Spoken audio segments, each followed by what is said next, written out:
Hello दोस्तों, नमस्कार। जैसा कि आप लोगों को सामने दिखाई पड़ रहा है थंबनेल में, सीआरपीएफ एचसीएम 2022 के बारे में आज हम चर्चा करेंगे। और दोस्तों, आपके इंतज़ार की घड़ियां लगभग ख़त्म हो चुकी हैं। बस रिजल्ट आ ही गया है, मान लो। उसी के बारे में हम कुछ डिस्कस करेंगे, कुछ इंपॉर्टेंट डेटा के बारे में। जो एक नोटिस वायरल हो रहा है वो फेक है, रियल है, उसके बारे में, उसकी ऑथेंटिकेशन के बारे में बात करेंगे। कितने कैंडिडेट पास हुए हैं, एक्सपेक्टेड कट ऑफ क्या जा सकती है, रिजल्ट कब तक, अभी या कुछ देर बाद या कल सुबह तक, ज्वाइनिंग डेट कब आएगी और कहाँ आएगी, इन सब के बारे में हम आज डिटेल से बात करेंगे। आपसे मेरी रिक्वेस्ट है, प्लीज़ थोड़ा सा समय दीजिए और वीडियो को पूरा देखने की कोशिश कीजिए। और आपसे ये भी रिक्वेस्ट है कि प्लीज़ आप चैनल को सब्सक्राइब कीजिए, लाइक कीजिए और शेयर कीजिए। दोस्तों, सीधे हम टॉपिक पर आते हैं। आप लोगों को, जैसा कि सभी लोगों के पास एक नोटिस पहुंच गया होगा, ये नोटिस है सीआरपीएफ हेडक्वार्टर से ही वायरल हुआ है और इसमें क्लियरली मेंशन कर रखा है 30/1/2024 को ये नोटिस वायरल हुआ था। इसमें सबसे पहले ये लेटर जो गया है ये सभी ग्रुप सेंटर्स को गया है जहाँ जहाँ ये भर्ती हुई थी, जहाँ जहाँ हमारी टाइपिंग हुई थी। उसके बाद में जो जो इसको कंडक्ट करवाएंगे वहाँ वहाँ ये भेजा गया है। इसमें देखो, डार्क लाइन में लिखा हुआ है, आपको दिख भी रहा होगा, recruitment for the post of ASI steno and HC यानी head constable ministerial regarding final result. उसके बाद लिखा हुआ है direct recruitment for the post of ASI steno and HC ministerial and LDCE has been conducted at various GCs units further on the basis of board proceeding of subject recruitment.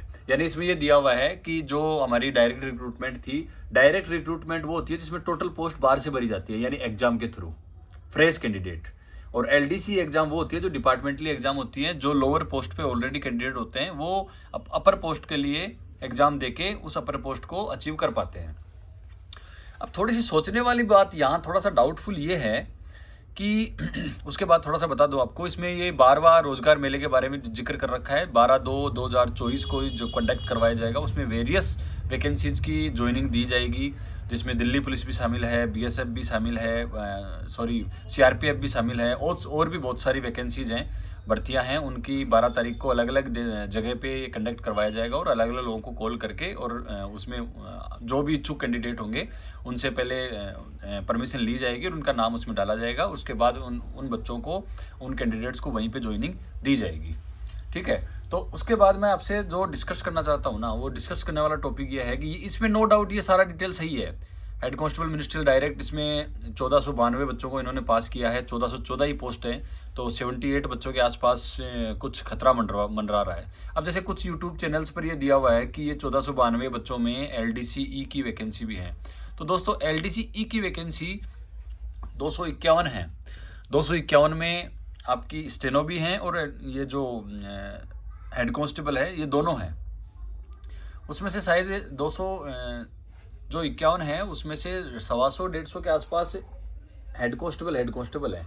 तो एक बात यहाँ ये समझ में नहीं आ रही कि इसमें अगर एलडीसीई का जिक्र किया गया है तो उसकी एलडीसीई के बंदों को सेपरेट क्यों नहीं रखा गया?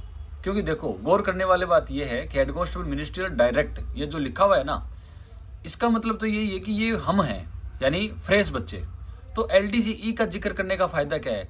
तो हम यही मान के चलें कि 1492 बच्चे ओनली फॉर एलडीसी, ये हेड कांस्टेबल डायरेक्ट हैं, इसमें एलडीसीई का कोई लेना देना नहीं है 1492 में। क्योंकि एलडीसीई का लेना देना होता तो head constable ministerial direct oblique LDCE ये दिया हुआ होता, एंड एलडीसीई दिया हुआ होता। कुछ लोग बोल रहे हैं कि इसी में एलडीसीई है, हो ही नहीं सकता ऐसा। कुछ लोग बोल रहे हैं कि 1492 कैसे दे दिया, पता नहीं, ये फेक है। फेक नहीं है, ओरिजिनल है। लेकिन आपको पता होगा, ऐसा तो है नहीं, ये फाइनल रिजल्ट तो है नहीं कि 1414 का ही नाम आएगा या 1414 का ही उसमें डिटेल आएगी। ये उन्होंने सिर्फ अलग अलग ग्रुप सेंटर्स ने एक कंबाइंड लिस्ट बनाई है और ये सिर्फ ये शेयर किया है कि हमारे सेंटर पर इतने इतने बच्चे पास हुए। तो 1414 बच्चों के अगेंस्ट 1492 बच्चे टोटल क्वालिफाई हो गए मेडिकल तक।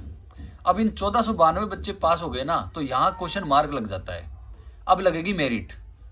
अब मेरिट लगेगी तो ये जो 78 बच्चे एक्स्ट्रा हैं, ये कौन लोग हैं?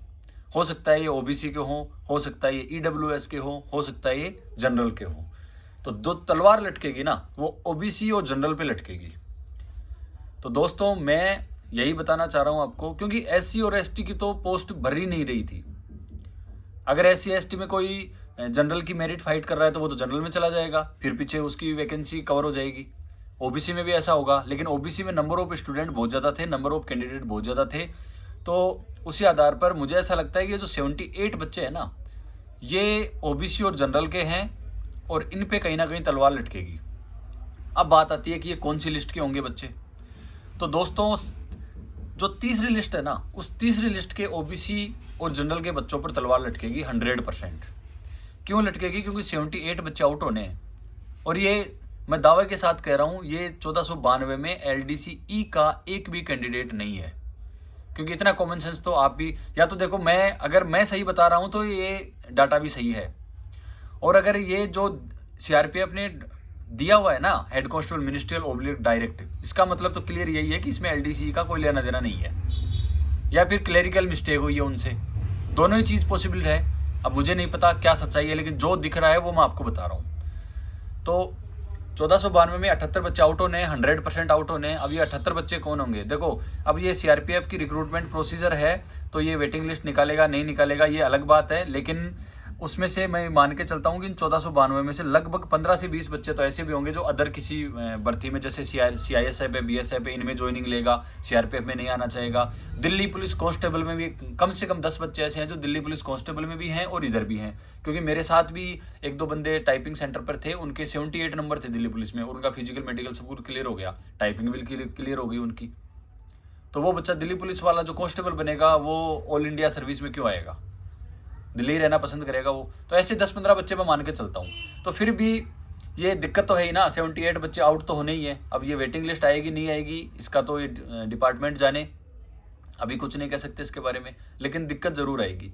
और रही बात रिजल्ट की, तो दोस्तों आपको घबराने की ज़रूरत नहीं है। फर्स्ट लिस्ट वाले और सेकंड लिस्ट वाले नो टेंशन होके सो आराम से, बस अपने आप को सुरक्षित रखो, शारीरिक रूप से, मानसिक रूप से एकदम नो टेंशन रहो। आज कल में रिजल्ट बिल्कुल फ्लैश होने वाला है, रिजल्ट आने ही वाला है। अपना नाम चेक करो, मिठाई बांटो, और ज्वाइनिंग डेट तक, ज्वाइनिंग डेट मतलब वो दिन जिस दिन आप सेंटर में प्रवेश करोगे अपने बोरिया बिस्तर के साथ, तब तक अपने आप को सुरक्षित रखना है। ऐसा नहीं कि आप जोश जोश में होश खो बैठो और वहाँ जाके एक छोटा सा मेडिकल होगा जिसमें आपको शारीरिक रूप से एक चेक किया जाएगा कि हाँ, जैसे हम दोस्त को गाड़ी देते हैं वापस लेते टाइम सरसरी नज़र से चेक करते हैं ना ऐसे, कि भाई गाड़ी दी थी वैसी है कि नहीं है, तो सेम वैसा ही CRPF ने हमारा मेडिकल किया था। वो चाहते हैं कि जैसा मेडिकल उन्होंने किया था ना, वैसे ही हम वापस उनके पास जाएं एकदम ओके कंडीशन में। ठीक है, बस यही न्यूज़ आपको देनी थी। Wish you all the best. मैं भी आप ही की तरह एस्पायरेंट हूँ। एक बार फिर से कहना चाहूँगा कि दोस्तों प्लीज़ चैनल को सब्सक्राइब कीजिए, लाइक कीजिए और शेयर कीजिए, और ज्वाइनिंग का वेट कीजिए। ज्वाइनिंग, रिजल्ट नहीं, ज्वाइनिंग बिल्कुल। CRPF के कैंडिडेट, CRPF सबसे बड़ी फोर्स है पैरामिलिट्री की, प्रमोशन के चांस भी ज़्यादा होते हैं और काम करने का मज़ा भी अलग आता है। और मैं तो ये मानता हूँ कि ज़्यादा अच्छी बात यह है CRPF में कहीं ना कहीं हम ऑल इंडिया सर्विस के बहाने पूरे भारत को देखने का मौका मिलेगा, पूरे भारत को घूमने का मौका मिलेगा।